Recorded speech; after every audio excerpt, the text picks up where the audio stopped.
दोस्तों 4 पीएम के देश के बाद कार्यक्रम में आप सबका स्वागत है। आमतौर पर रोज हमारे मेरे साथ संजय जी होते हैं। वो सवाल पूछते हैं, मैं जवाब देता हूं, लेकिन आज संजय जी कहीं और हैं और व्यस्त हैं। इसलिए आज मैं ही आपके साथ मुखातिब हूं और इस मौके का फायदा उठाने के लिए आज मैंने तय किया है कि मैं आपको महाराष्ट्र के चुनाव की सैर कराऊंगा। महाराष्ट्र का चुनाव एक बहुत ही जटिल चुनाव है।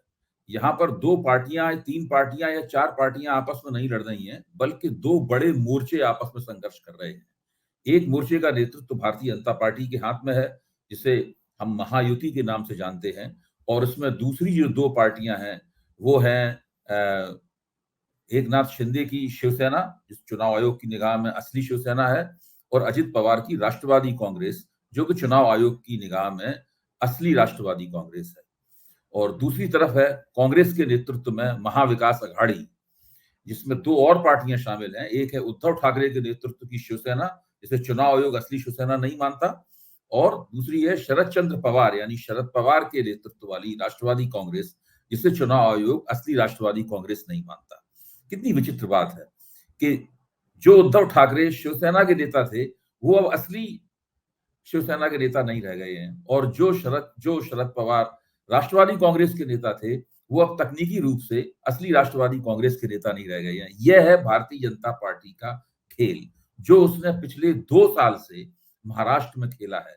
2 बड़ी पार्टियों को, जो महाराष्ट्र की प्रमुख पार्टियां थी, उनको तोड़कर 2 टुकड़े कर दिया। सत्ता पाने के लिए ये सारा का सारा खेल किया गया। लेकिन इस खेल के पीछे कुछ और भी बातें हैं, जिनका जिक्र किए बिना महाराष्ट्र के चुनाव पर चर्चा अधूरी रहेगी। और इसका जिक्र करने के लिए मैं आपको एक बहुत ही दिलचस्प, एक ताजे उदाहरण की तरफ ले जाता हूं। अभी पिछले रविवार को मुंबई में देश के एक बड़े राष्ट्रीय चैनल ने महाराष्ट्र के चुनाव पर एक बड़ा कार्यक्रम आयोजित किया, जिसमें बड़े बड़े नेताओं को बुलाया गया था और उन नेताओं से एंकर बैठकर बातचीत कर रहे थे, सवाल जवाब हो रहे थे। उस एंकर के प्रबंधकों ने, उस चैनल के प्रबंधकों ने महाराष्ट्र के मौजूदा मुख्यमंत्री एकनाथ शिंदे से भी संपर्क किया। शिंदे साहब ने उनको आने का वायदा भी किया, समय भी तय हो गया, लेकिन चैनल वाले इंतजार करते रहे। शिंदे साहब वहां नहीं पहुंचे।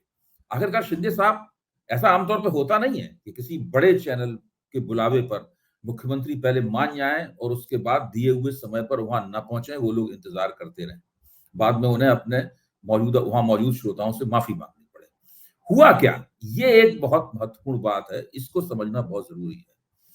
हुआ ये कि जिस समय मुख्यमंत्री शिंदे को उस चैनल की कॉन्फ्रेंस में आना था, उस समय वो अपने बंगले पर बैठे हुए ये पेशबंदी कर रहे थे, अपने लेफ्टिनेंटों के साथ बैठे हुए ये पेशबंदी कर रहे थे कि भारतीय जनता पार्टी को अपने नेता देवेंद्र फडणवीस को मुख्यमंत्री बनाने की योजना कामयाब करने से वे कैसे रोकें। दरअसल उन्हें खबर यह मिली थी कि भारतीय जनता पार्टी के दफ्तर में ऐसे पोस्टर तैयार हो रहे हैं जिसमें फडणवीस को मुख्यमंत्री के रूप में दिखाया जाना है। अब आप सोच सकते हैं कि एकनाथ शिंदे के दिल पर उस समय क्या बीती होगी। लेकिन यह स्वाभाविक नहीं लगता क्या कि भारतीय जनता पार्टी ऐसा करे। आखिरकार भारतीय जनता पार्टी महाराष्ट्र विधानसभा की 288 सीटों में से 148 सीटों पर अपने उम्मीदवार उतारने जा रही है। अजित पवार की राष्ट्रवादी कांग्रेस 53 सीटों पर अपने उम्मीदवार उतारने जा रही है, और एकनाथ शिंदे की शिवसेना 80 सीटों के ऊपर अपने उम्मीदवार उतारने जा रही है।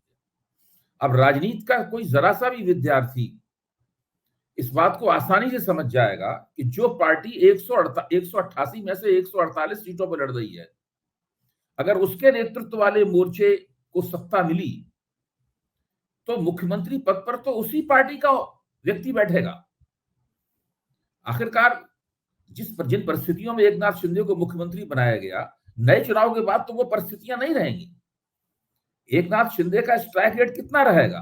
80 सीटों में से एकनाथ शिंदे का स्ट्राइक रेट कितना रहेगा? अगर आप मान के चलें कि उनका स्ट्राइक रेट 40% या 50% के आसपास रहता है, तो उनके पास 40 विधायक होंगे। लेकिन अगर इतना ही strike rate Bharatiya Janata party के पास रहता है, तो भारतीय जनता पार्टी के पास 70 से ज्यादा विधायक होंगे। हो सकता है उनके पास 75 विधायक हों। तो ऐसी स्थिति में भारतीय जनता पार्टी को मुख्यमंत्री बनने से कौन रोक पाएगा? ये वो स्थिति है जो बताती है कि महायुति जो सत्तारूढ़ गठजोड़ के अंदर मुख्यमंत्री पद की महत्वाकांक्षाओं का दंगल छिड़ा हुआ है। अब मैंने पृष्ठभूमि आपके सामने बना पेश की है, इस पृष्ठभूमि में एक बात और जोड़ता हूं कि इससे भारतीय जनता पार्टी के मुख्यमंत्री पद के जिस उम्मीदवार देवेंद्र फडणवीस के लिए इस वक्त पोस्टर तैयार हो रहे हैं, जैसी खबर एकनाथ शिंदे को मिली थी, ये इस वक्त वहां के उप मुख्यमंत्री हैं।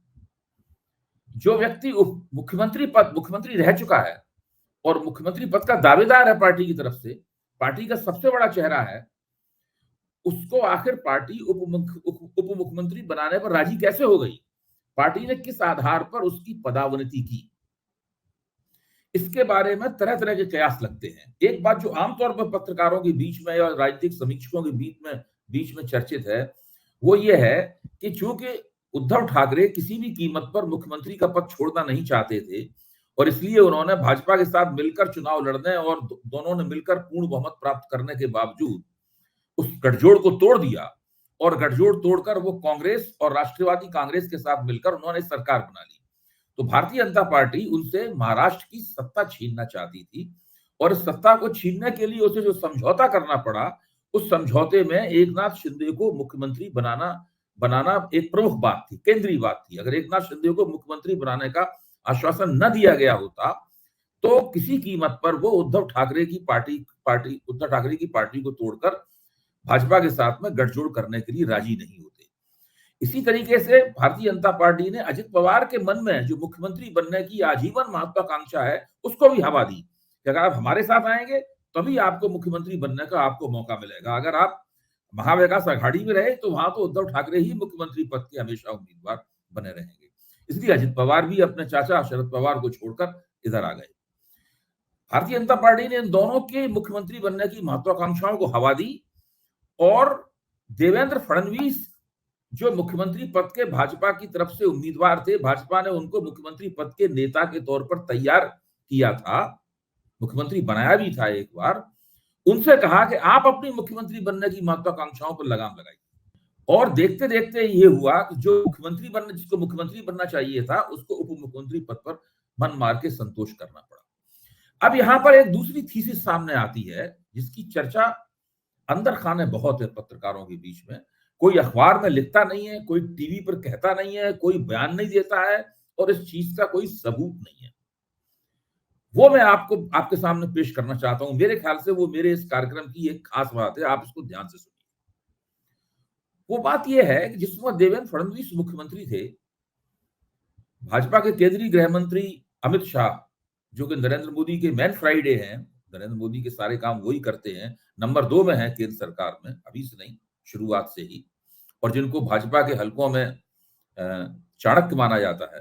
भाजपा वाले साफ तौर पर कहते हैं कि एक इंडियन मैनेजमेंट इंस्टीट्यूट अहमदाबाद में है, लेकिन हमारे यहाँ अमित शाह मैनेजमेंट का इंस्टीट्यूट है। अमित शाह ही सारे चुनाव का प्रबंधन कर रहे हैं। जिस वक्त देवेंद्र फडणवीस मुख्यमंत्री थे, एक बड़े पूंजीपति का काम अमित शाह उनसे करवाना चाहते थे और वहां पर 250-300 करोड़ का एक प्रोजेक्ट दांव पे लगा हुआ था। अमित शाह को पूरी तरह यकीन था कि अगर वो महाराष्ट्र के इस युवा मुख्यमंत्री से कोई बात फोन पे कहेंगे या मिलकर कहेंगे, सिफारिश करेंगे, तो वो उस काम को करेगा। तो आखिरकार नरेंद्र मोदी और अमित शाह ने मिलकर ही तो देवेंद्र फडणवीस को उस महाराष्ट्र का मुख्यमंत्री बनाया था जिस महाराष्ट्र में कांग्रेस की तरफ से आमतौर पर मुख्यमंत्री पद के दावेदार केवल मराठा नेता रह गए थे। देवेंद्र फडणवीस मुद्दतों बाद एक ब्राह्मण परिवार में पैदा होने के बावजूद महाराष्ट्र के मुख्यमंत्री भारतीय जनता पार्टी द्वारा बनवाए गए। लेकिन अमित शाह के कहने के बावजूद और आग्रह करने के बावजूद, दबाव डालने के बावजूद देवेंद्र फडणवीस ने उस कारपोरेट घराने का काम नहीं किया। इस बात से आखिर तक अमित शाह जोर डालते रहे, लेकिन उनकी बात उन्होंने नहीं मानी। इस बात से अमित शाह इतने खफा हुए कि उन्होंने तय किया कि मैं इस व्यक्ति को राजनीति में पूरी तरीके से ढक्कन कर दूंगा, इसको मैं दोबारा मुख्यमंत्री नहीं बनूंगा। ऐसा बहुत से लोग कहते हैं, मैं नहीं कह रहा हूं, ऐसा बहुत से लोग कहते हैं। मैंने कई महाराष्ट्र की मामलों की जानकारी रखने वाले भीतरी जानकारी रखने वाले कई राजनीतिक समीक्षकों से ये पूरी कहानी सुनी। उन लोगों का कहना यह है कि उसके बाद अमित शाह ने अपनी राजनीतिक गोटें इस तरह बैठाई, पूरी राजनीतिक चाल इस तरीके से चली कि आज स्थिति यह है कि देवेंद्र फडणवीस उप मुख्यमंत्री बने हुए हैं और एकनाथ शिंदे जो मुख्यमंत्री बनने की इनके अंदर कभी कोई महत्वाकांक्षा नहीं थी और ना उनकी कोई ऐसी कोई हैसियत थी, वो तो थाने के इलाके के शिवसेना के नेता थे, वो मुख्यमंत्री की पदवी पे आसीन हैं और पिछले 2 साल के अंदर अंदर उन्होंने अपने कद को काफी बढ़ा भी लिया है और देखते देखते वो एक इस तरह की स्थिति में पहुंच गए हैं कि ऐसा लगता है कि भले ही उनकी शिवसेना के पास सीटें कम हो, लेकिन जब चुनाव के परिणाम आएंगे और अगर महायुति सरकार बनाने की स्थिति हुई तो उनके मुख्यमंत्री पद के दावेदारी की उपेक्षा करना भारतीय जनता पार्टी के लिए मुश्किल होगा। तो इस वक्त स्थिति यह है कि अगर महायुति चुनाव जीतती है तो असली मुख्यमंत्री पद की टक्कर देवेंद्र फडणवीस और एकनाथ शिंदे के बीच में होने वाली है। दरअसल वो टक्कर अभी से शुरू हो गई है और वो एक ऐसी टक्कर है जिसके परिणाम भारतीय जनता पार्टी की जो महाराष्ट्र संबंधी राजनीति है उसके लिए बहुत ज्यादा परेशानी में निकलने वाले हैं। अब मैं आता हूं इस बात के ऊपर कि महायुति अगर चुनाव जीती तो चुनाव कैसे जीतेगी, महाविकास आघाड़ी चुनाव कैसे जीतेगी, इस पर मैं बाद में आऊंगा। आखिर महायुति अगर चुनाव जीती तो कैसे चुनाव जीतेगी? महायुति चुनाव जीती तो वो महाराष्ट्र के दलित समुदाय के उस हिस्से के वोटों को प्राप्त करना चाहेगी जो कि गैर महार हिस्सा है। डॉक्टर अंबेडकर महार जाति के थे और महाराष्ट्र में जो दलित वोट हैं वो करीब 12% है। उन 12% दलित वोटों में से 60% केवल महार हैं, नवबौद्ध हैं, बाकी मतंग हैं, चम्हार हैं, वो हैं। तो भारतीय जनता पार्टी की कोशिश ये है कि मतंगों और चम्हारों यानी गैर महारों के वोटों को किसी तरीके से हासिल किया जाए। भारतीय जनता पार्टी का दूसरा निशाना ओबीसी वोटों की तरफ है। इनको बड़े दिलचस्प अंदाज में माधव कहा जाता है। मां का मतलब हुआ माली, धा से हुआ धनगर और वाह से हुआ वंजारी। ये वोट संख्या में बहुत ज्यादा है और भारतीय जनता पार्टी का पूरा फोकस इस बात के ऊपर है कि ये OBC vote Bharatiya Janata party को प्राप्त हों। ये छोटे ओबीसी वोट हैं। ये मराठा तो ओबीसी में आरक्षण चाहते हैं और कुंभी समाज पहले से आरक्षण है। ये दोनों भारतीय कांग्रेस की तरफ झुके हुए हैं। तो यहां पर उनकी कोशिश यह है कि माली, धनगर और वंजारी समाज के लोग भारतीय जनता पार्टी के नेतृत्व में महायुति के उम्मीदवारों को वोट दें। इसलिए भारतीय जनता पार्टी ने अपने नेता को भी, अपने अध्यक्ष के पद के ऊपर एक ऐसे नेता को नियुक्त किया है जो कि तेली समाज से आते हैं, वो है चंद्रकांत बावनकुले। लंबे अरसे तक गोपीनाथ मुंडे जैसे वंजारी नेता भी भारतीय जनता पार्टी का कामकाज महाराष्ट्र में देखते रहे हैं। आज वो बीच में आज वो सशरीर उपस्थित नहीं है, लेकिन वंजारी समाज में भी भारतीय जनता पार्टी की इसी वजह से काफी साख रही है। हम जानते हैं कि जब मराठाओं ने आरक्षण का दावा किया तो भारतीय जनता पार्टी ने उनके आरक्षण के दावे का समर्थन नहीं किया, लेकिन इसका मतलब हमें ये नहीं निकालना चाहिए कि महाराष्ट्र के मराठाओं के वोटों के ऊपर भाजपा की नजर नहीं है या भाजपा ने बिल्कुल सोच लिया है कि हमें मराठाओं के वोट अगर नहीं मिले तो कोई फर्क नहीं पड़ता। भाजपा के पास एक मजबूत मराठा नेता है, राव साहब दानवे, जो कि काफी महत्वपूर्ण हैसियत में हैं। उनकी वो राष्ट्रीय स्वयंसेवक संघ भी उन्हें पसंद करता है और भारतीय जनता पार्टी का आला कमान भी पसंद करता है, खास तौर से वो अमित शाह के व्यक्ति। तो ये राव साहब दानवे वो हैं जिनको अमित शाह कोशिश पूरी कर रहे हैं कि देवेंद्र फडणवीस की जगह धीरे धीरे भाजपा में उनके कद को बढ़ाया जाए। इतना बढ़ाया जाए उनके कद को कि देवेंद्र फडणवीस का कद छोटा हो जाए और अगर किसी को मुख्यमंत्री बनाने की बात आए भाजपा की तरफ से तो राव साहब दानवे का नाम देवेंद्र फडणवीस के आगे कर दिया जाए। आज पोस्टरों पर राव साहब दानवे का नाम नहीं होगा। स्थिति यह है कि जो महायुति और भारतीय जनता पार्टी के जो आर्थिक संसाधनों की पूरी पकड़, आर्थिक संसाधनों पर अगर किसी व्यक्ति की पकड़ है तो वो पकड़ राव साहब दानवे की है। देवेंद्र फडणवीस भले ही चेहरे हैं भारतीय जनता पार्टी के, लेकिन आर्थिक संसाधन किसी के हाथ में है तो वो राव साहब दानवे के हाथ में है। ये बात भारतीय जनता पार्टी के लोग भी जानते हैं और महाराष्ट्र की राजनीति पर नजर रखने वाले लोग भी इस बात को जानते हैं।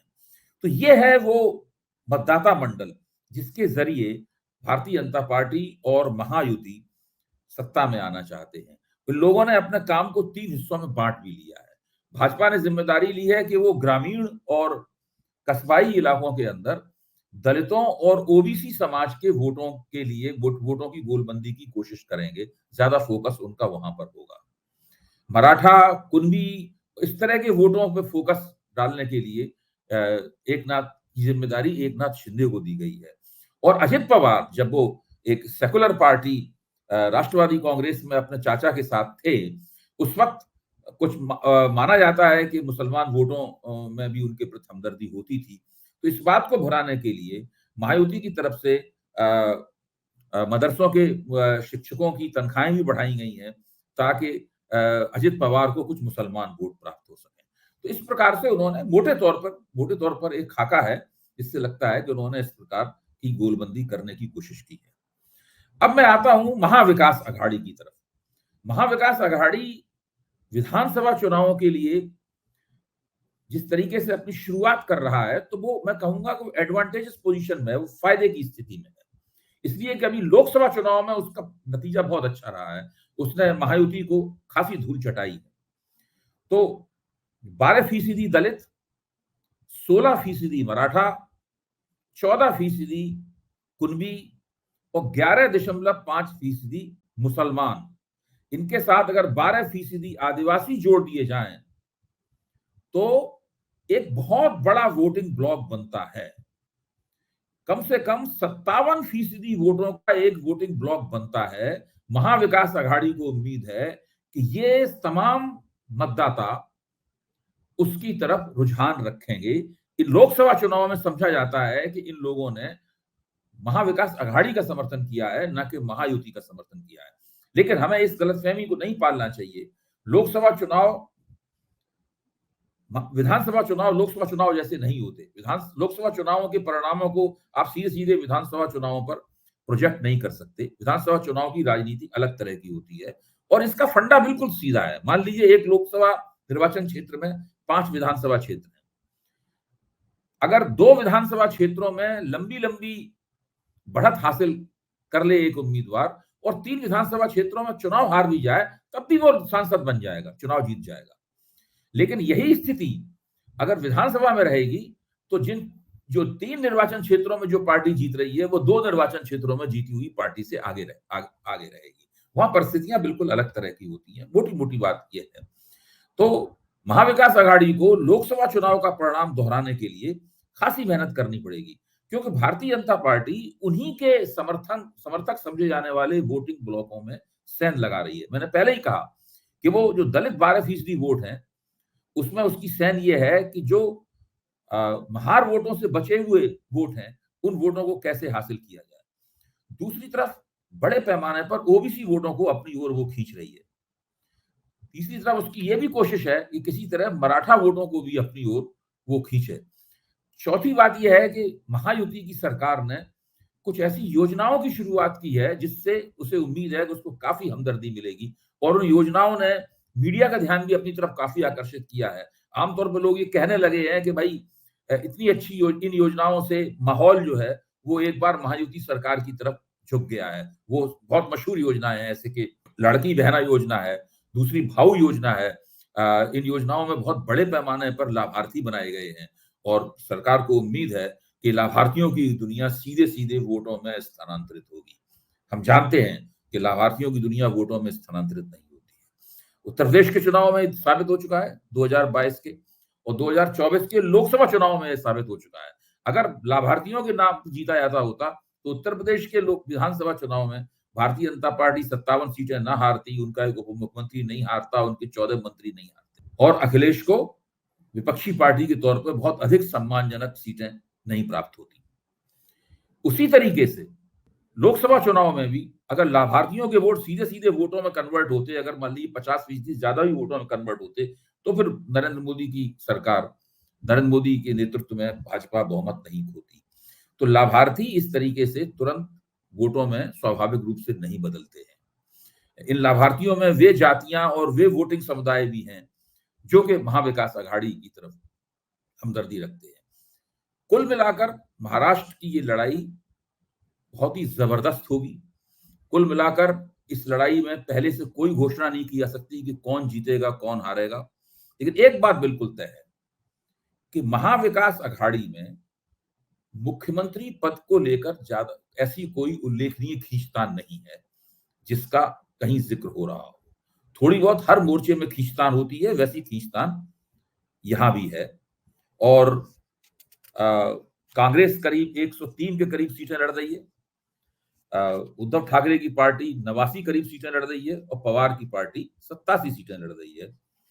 ऐसा लगता है कि अगर महाविकास आघाड़ी को सत्ता बनाने लायक सीटें प्राप्त होती हैं तो उद्धव ठाकरे को ही मुख्यमंत्री पद के रूप में पेश किया जाएगा। लेकिन यही स्थिति अगर महायुति के साथ बनती है तो आप समझ लीजिए, जो मैं पहले ही कह चुका हूं कि मुख्यमंत्री पद के लिए भारतीय जनता पार्टी के उम्मीदवार वो जो भी हों, वो देवेंद्र फडणवीस भी उस वक्त हो सकते हैं और राव साहब दानवे भी हो सकते हैं। राव साहब दानवे के पक्ष में यह है कि वो मराठा हैं, मराठा नेता हैं और पारंपरिक रूप से मराठा नेता महाराष्ट्र के मुख्यमंत्री होते रहे हैं। आखिरकार महायुति का मौजूदा मुख्यमंत्री भी मराठा है। तो अगर एकनाथ शिंदे के मुकाबले खड़ा करना है किसी को तो ब्राह्मण की बजाय मराठा नेता को खड़ा करने में भारतीय जनता पार्टी को आसानी होगी। और इधर एकनाथ शिंदे की शिवसेना के नेता तो स्वयं एकनाथ शिंदे हैं ही, तो वहां पर मुख्यमंत्री पद के लिए भाजपा के भीतर भी होड़ है और उस होड़ को भाजपा आला कमान भी प्रोत्साहित कर रहा है और शिवसेना, एकनाथ शिंदे की शिवसेना और भारतीय जनता पार्टी के बीच में भी होड़ है। महाराष्ट्र का चुनाव बहुत ही जमकर होगा। ध्यान कीजिए, लोकसभा चुनाव में महाविकास आघाड़ी ने महायुति को चुनाव हरा दिया था, लेकिन दोनों मोर्चों के जो वोट प्रतिशत था वो लगभग बराबर थे। 43.5, 43.7 इस प्रकार का वोट प्रतिशत था जो बिल्कुल बराबर था। पूरी महाराष्ट्र की राजनीति दो हिस्सों में बटी हुई है। इससे जो दूसरी छोटी पार्टियां हैं जैसे कि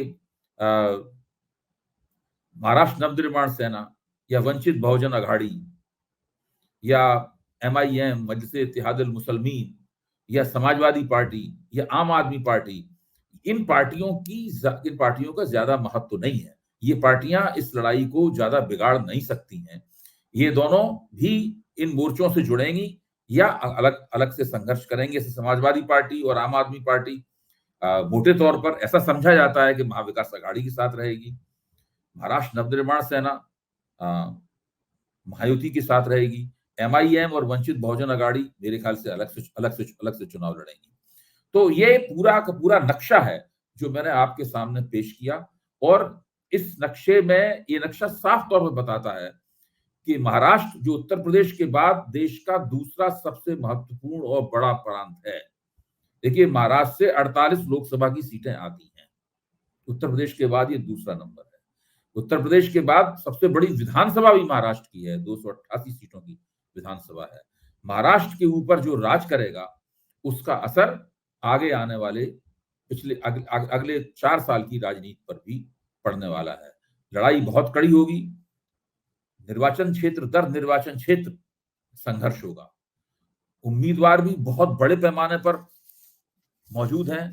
288 सीटों के लिए 8000 से ज्यादा उम्मीदवार मैदान पर हैं। पर्चे तो 10,905 लोगों ने भरे हैं, लेकिन देखिए आखिरकार कुल कितने उम्मीदवार मैदान में रहते हैं और मोर्चों के आधिकारिक उम्मीदवार कितने होते हैं, कितने बागी उम्मीदवार होते हैं और कितने छोटी पार्टियों के उम्मीदवार होते हैं, कितने निर्दलीय उम्मीदवार होते हैं।